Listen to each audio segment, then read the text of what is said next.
Bonjour à tous, aujourd'hui une nouvelle vidéo. Aujourd'hui on retourne au bois, mais on va pas dans ma première parcelle ni dans la deuxième, mais on va aller dans les parcs dans la commune d'à côté.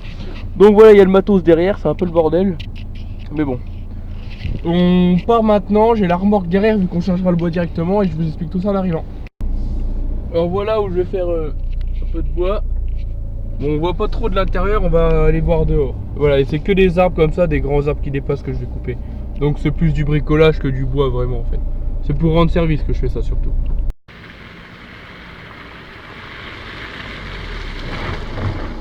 Donc voilà, vue de l'extérieur. Alors voilà, il y a toute une longueur de haie là, jusque là-haut. Et ça a été, je vais vous expliquer, là ça a vraiment l'air un peu sale comme vue comme ça. Mais en fait ça c'est des haies qui ont été pas taillées pendant bien, ouais je dirais bien 4-5 ans facile. Du coup elles avaient pris beaucoup de hauteur, en témoignent ces arbres là. Donc la haie s'est densifiée, elle a monté beaucoup. Et donc ça a fait des bois d'assez grosses dimensions quoi, ça a fait des trucs comme ça. Donc on a passé un coup d'épareuse, on a mis un coup comme ça. Bon l'épareuse ça fait du boulot mais ça peut pas tout faire non plus quoi. Ça broye mais ça coupe pas, donc c'est pourquoi ça fait des... c'est un petit peu déchiqueté quoi. Du coup suite à cette taille, il y a des arbres qui étaient assez gros et qu'on n'a pas pu passer dans l'épareuse. Sinon on l'aurait cassé. Comme les arbres là par exemple. On voit ici l'épareuse elle a tapé, mais bon ça c'est plus un accident, on voulait pas le passer dedans quoi. Donc afin de faire une haie régulière et assez rectiligne tout en longueur, on a décidé justement de couper ces arbres là. Et plus loin là-bas il y en a d'autres. Et après bon, je vais récupérer le bois pour moi le brûler quoi. Suite à cette coupe d'arbres là, l'année prochaine, on pourra passer un coup d'épareuse tout en longueur. Donc là, la haie elle paraît sale vu qu'on est en hiver, mais quand on arrivera au printemps, les feuilles vont repousser, elle va se redensifier un petit peu, faire quelque chose un peu plus propre, et on repassera un coup là-dessus et ça fera une jolie haie quoi. Et puis quand on aura enlevé ces arbres là, ce sera beaucoup mieux. Donc le principe de cet après-midi, on va couper ces arbres à peu près un petit peu plus bas que le niveau de la haie, parce qu'on taille toujours un petit peu plus bas. Donc je vais tailler un peu plus bas vers cette taille là à peu près, parce que comme ça hop ça va se redensifier, ça va refaire une touffe un petit peu. On voit que ça avait déjà été fait il y a des années, mais là ça avait été coupé à ras. Ça c'est une ancienne souche qu'on voit qui est repoussée, on voit pas trop bien mais bon voilà. Donc je vais couper ces arbres, les remettre en un mètre et puis les remettre dans l'armoire. Voilà. Donc j'en profite aujourd'hui, il ne pleut pas. Même si le chemin est gras, il pleut pas quand même, donc on va en profiter. Et les branches, je vais les laisser le long là.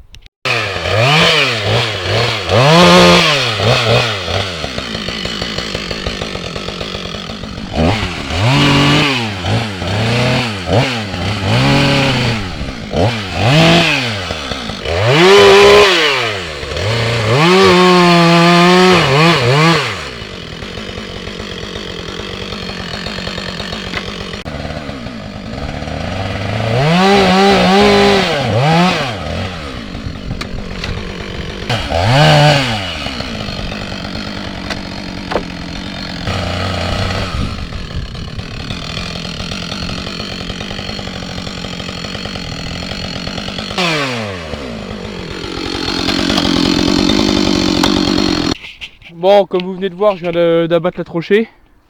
Donc voilà, j'ai coupé un peu bas.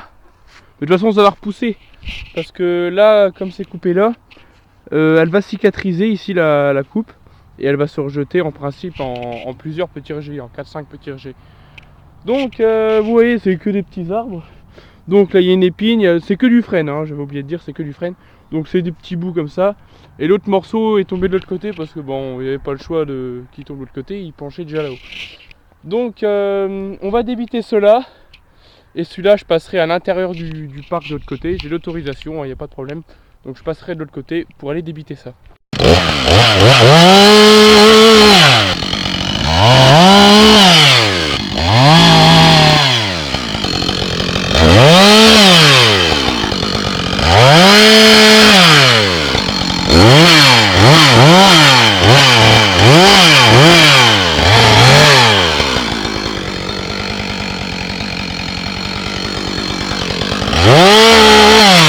Donc j'ai maintenant terminé de débiter mes branches, enfin mes bouts d'arbres quoi.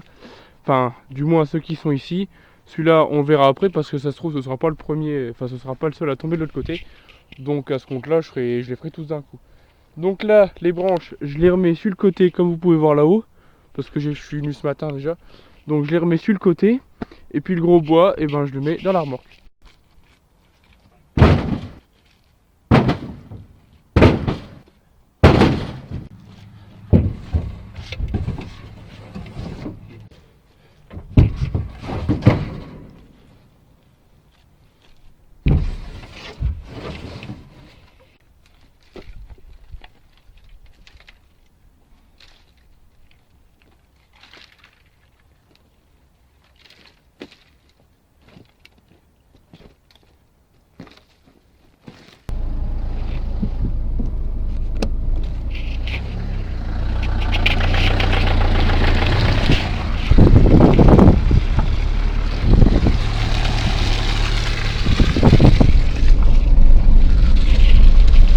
Bon, ça y est, on est au deuxième endroit. Enfin, deuxième endroit, on est juste 100 mètres plus loin.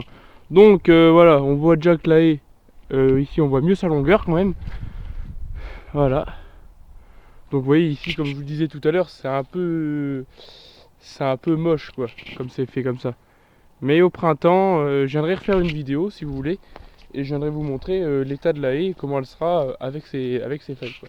Donc il nous reste encore les deux petits là. Les deux là, il y en a un beau mais il est tout sec. Et puis 3-4 là-haut. Donc voilà, on va continuer ça tranquillement. Donc j'ai coupé 2-3 petits arbres qui traînaient là. Bon, c'était pas intéressant.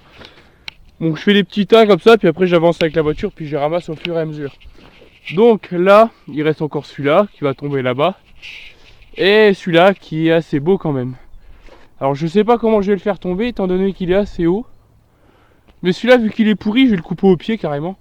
Il faut que je fasse quand même vachement gaffe parce que les arbres pourris, on peut vite avoir des surprises.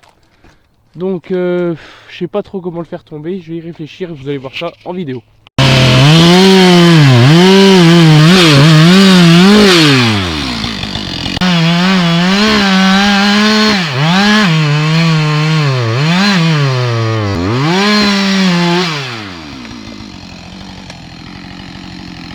Bon, étant donné que c'est un arbre mort, il n'a pas du tout les mêmes réactions qu'un arbre en bonne santé.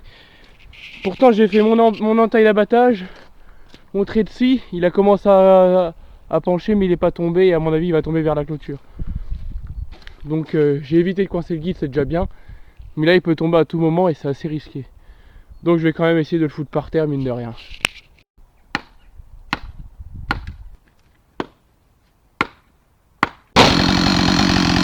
Merde! Je crois que vous n'avez pas vu mais il vient de tomber à l'instant. J'ai même pas pu laisser une charnière parce qu'il est archi sec et il tenait vraiment avec tout. Maintenant bon bah il n'y a plus qu'à le débiter quoi. Donc c'est un peu emmerdant parce qu'il a plié les fils barbelés qu'il y avait à l'intérieur. Donc je vais le débiter vite pour l'enlever de là et puis que ce soit le plus propre possible. Bon, le principal c'est qu'il est tombé et il n'y a pas eu de problème. Donc j'ai eu un problème avec la caméra pendant 2 minutes, j'ai pas pu filmer mes derniers abattages. Donc là ça y est, la haie est propre, j'ai tout coupé. Donc on peut voir un peu la haie comment elle est faite, on va pouvoir voir sa structure un petit peu. Donc là, au printemps prochain, en principe, on devrait avoir une haie à peu près homogène. Donc voilà. J'ai oublié de préciser aussi, c'est que cette haie, c'est une haie qui est faite avec des arbres qu'on trouve dans le secteur, quoi. Moi, je suis dans le Grand Est, donc c'est que des arbres, des essences locales, quoi. Donc il y a beaucoup d'aubépines. De l'épine rouge aussi, moi j'appelle ça. Je sais pas, je pense que vous connaissez ce que c'est. Et puis beaucoup du frêne et de l'églantier quoi. Donc voilà ce que ça donne. Et c'est des arbres qui se remettent très très bien à la taille. Au printemps prochain, ça repart de plus belle et puis bon bah on est reparti pour une deuxième taille quoi. Donc là, je reprends ma voiture avec la machine. Je reprends la voiture, j'ai chargé les bouts de bois que j'ai coupés et je vais passer dans le parc pour aller débiter les arbres qui sont tombés de ce côté-là.